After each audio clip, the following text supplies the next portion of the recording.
असेल. आता लेदरमध्ये IPL आहे, तसं टेनिसमध्ये ISPL आहे. तर लेदरमध्ये IPLला चेअर गर्ल असतात, ते भरपूर किस्से आहेत की इंटरनॅशनल प्लेअरच्या पाठी लागतात. तर ISPL मध्ये पण चेअर गर्ल असतात. तुझ्या कधी पाठी लागले का किंवा तसा काही किस्सा घडलाय का?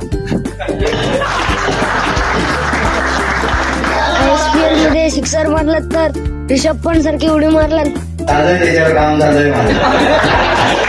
स्पॉन्सर लोकांना 1 लाखाची जरी मॅच असेल तरी कमीत कमी 50,000 रुपये खर्च होतोय. तर त्याचा परिणाम पुढे येणाऱ्या व्यावसायिक क्रिकेटच्या म्हणजे ओपनच्या टुर्नामेंटला होईल का? म्हणजे मी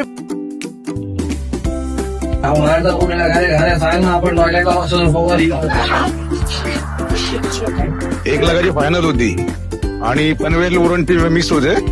6 बॉल 15 पाहिजे होते आणि ती मॅच 2 बॉल 12 आणि ते मला 2 षटकार पडलेले, तेव्हा रडलेलो मी.